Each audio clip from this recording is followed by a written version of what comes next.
Olá, boa noite. Nesse pequeno vídeo quero fazer uma breve explanação sobre o primeiro capítulo do livro de Ezequiel, do profeta Ezequiel. Vou ler esse capítulo inteiro e logo em seguida farei uma breve explanação sobre alguns significados deste capítulo e de tudo dos seres que acontecem, que aparecem ali nesse capítulo, na visão do profeta Ezequiel. Dentro da Bíblia, então, no capítulo 1 de Ezequiel, conforme a edição da Bíblia atualizada. Diz assim: Aconteceu no 30º ano, no 5º dia do 4º mês, que estando eu no meio dos exilados juntos ao rio Quebar, se abriram os céus, e eu tive visões de Deus. No 5º dia do referido mês, no 5º ano de cativeiro do rei Joaquim, veio expressamente a palavra do Senhor a Ezequiel, filho de Buzi, o sacerdote, na terra dos caldeus, junto ao rio Quebar, e ali esteve sobre ele a mão do Senhor. Olhei, e eis um vento tempestuoso, vindo do norte, e uma grande nuvem, como fogo a revolver-se, e resplendor ao redor dela. E no meio disto, uma coisa como um metal brilhante, que saía do meio do fogo. Do meio dessa nuvem saía a semelhança de 4 seres viventes, cuja aparência era esta: tinham a semelhança de homem. Cada um tinha 4 rostos, como também 4 asas. As suas pernas eram direitas, a planta de cujos pés era como de um bezerro, e luzia como brilho de bronze polido. Debaixo das asas tinham mãos de homens, aos 4 lados, assim todos os 4 tinham rostos e asas. Estas se uniam uma à outra, não se viravam quando iam, cada qual andava para sua frente. A forma de seus rostos era como o de homem. À direita, os 4 tinham rostos de leão. À esquerda, rosto de boi. E também rosto de águia, todos os 4. Assim eram os seus rostos. Suas asas se abriam em cima, cada ser tinha 2 asas, unidas cada uma à do outro. Outras duas cobriam o corpo deles. Cada qual andava para a sua frente.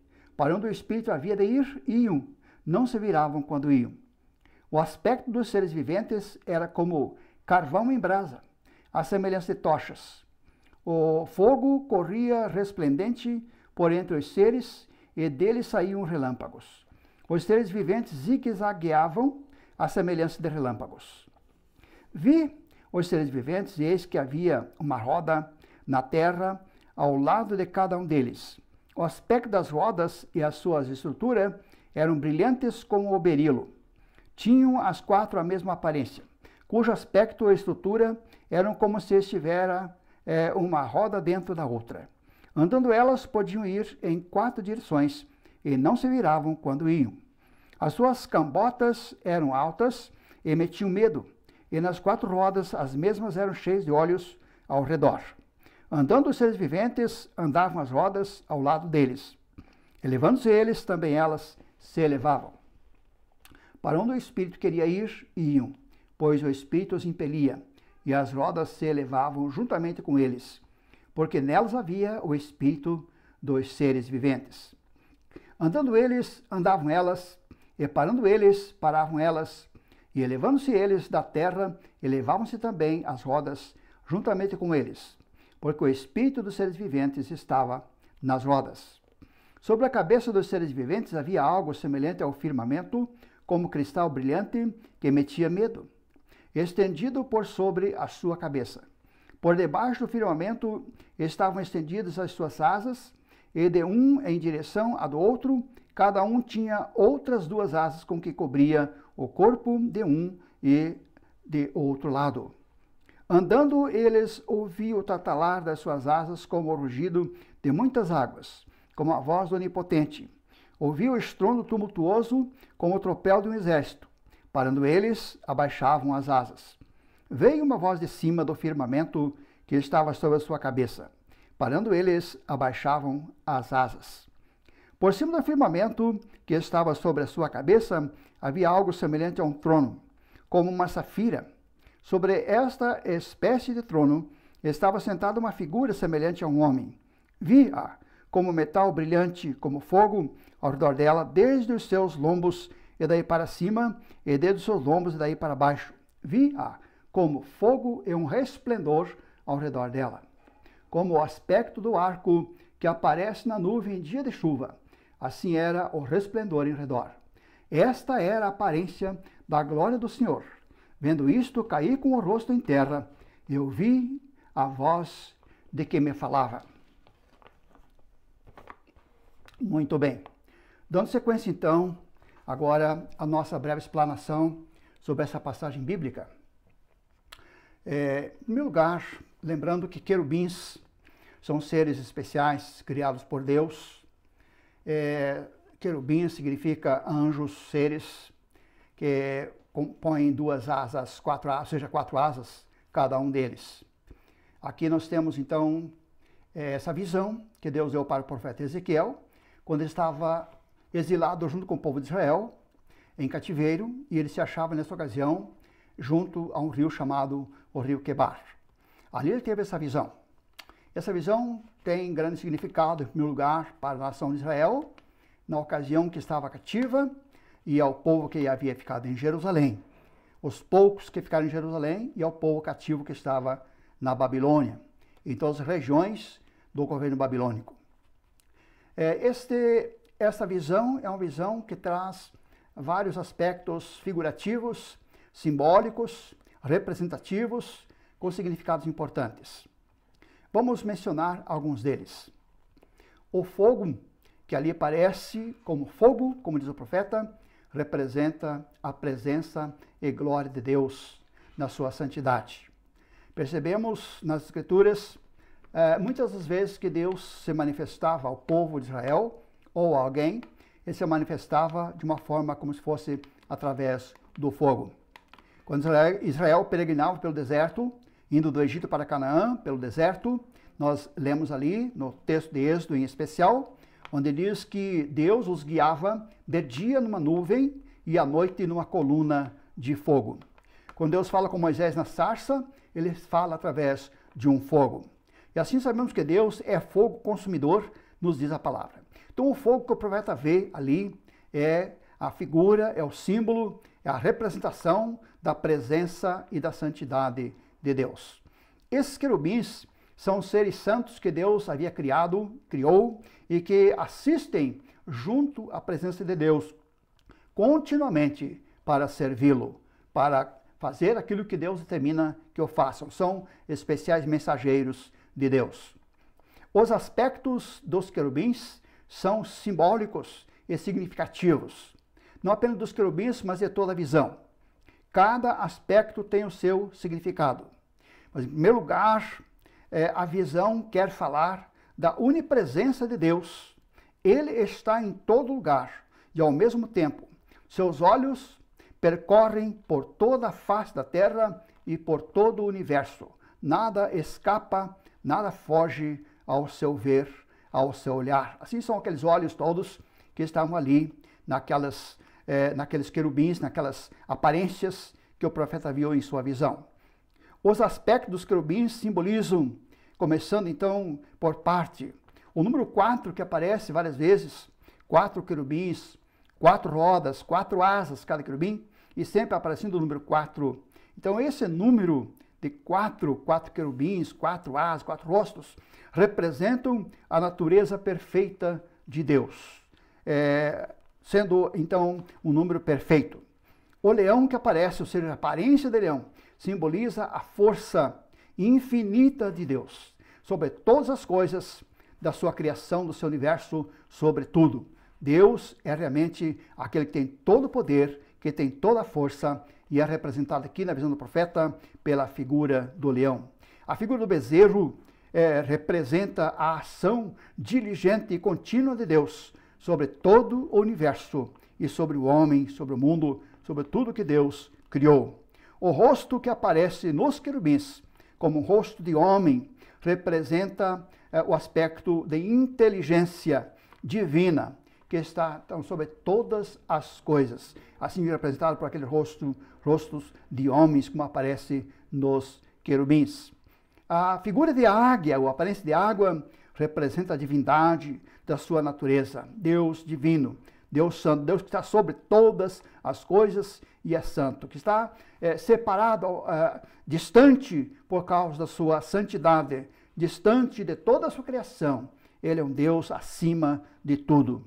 As rodas que aparecem também, que conduzem aqueles querubins para onde quer que queiram, que os levam em qualquer direção, sem precisar se virar, representam a onipotência, a onisciência e a onipresença de Deus.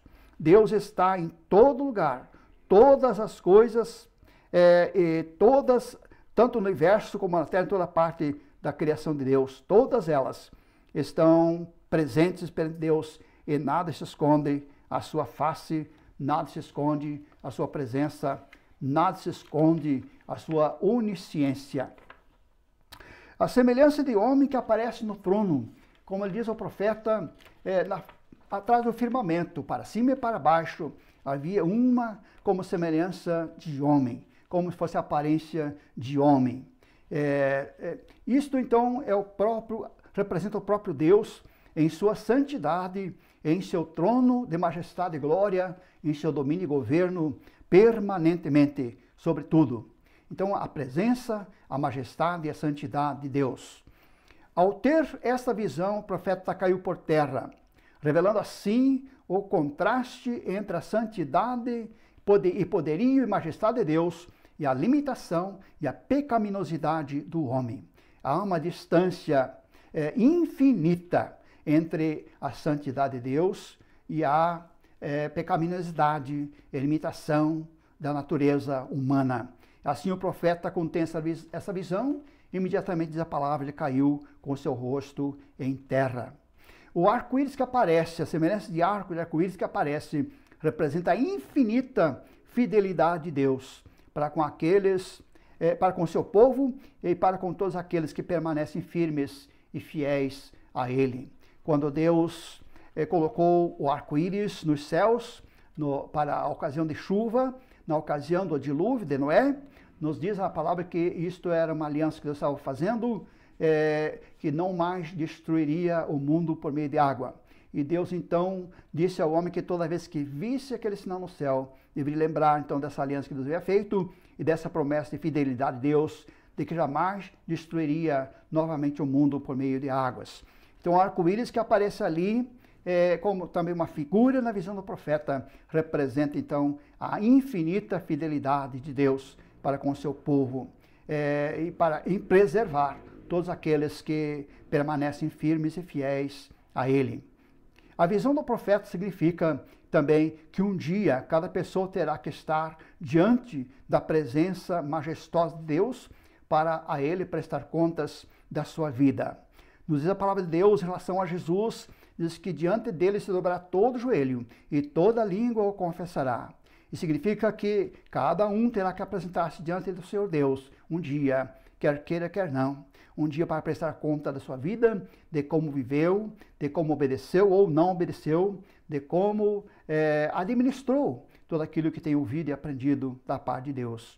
Então o profeta tem essa visão, trazendo também esse entendimento de que Israel, que estava cativo na ocasião, estava sofrendo naquele momento uma punição, uma disciplina da parte de Deus por desobediência.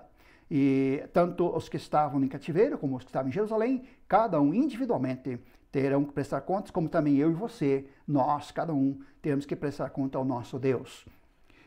Então a visão do profeta também significa isso, essa certeza, essa convicção de que realmente cada um terá que um dia comparecer diante do Senhor. Para esse encontro certo, inevitável e glorioso, Jesus é o mediador, que Deus colocou entre Deus e o homem, para que por meio do Senhor Jesus Cristo, esse julgamento pudesse ser resolvido na vida de cada ser humano já, antes de chegar aquele grande dia. O Senhor Jesus Cristo disse que aquele que crê nele tem a vida eterna e não entra em juízo, não entra em condenação. Comparecerá diante do tribunal de Cristo para receber o seu galardão, a recompensa pela obra e trabalho que tenha feito para o Senhor Jesus Cristo, mas não para julgamento condenatório, e sim para recompensas, galardão, que o Senhor tem preparado conforme a obra que cada um tenha prestado diante de Deus. Jesus é o nosso mediador. Jesus, portanto, é a solução para que, quando comparecermos perante Ele, seja para sermos com Ele glorificados, seja para que com Ele possamos estar, viver e morar para sempre, com nosso coração limpo, nossa alma purificada, lavada no sangue de Jesus Cristo. Como disse Jesus Cristo, os limpos de coração verão a Deus.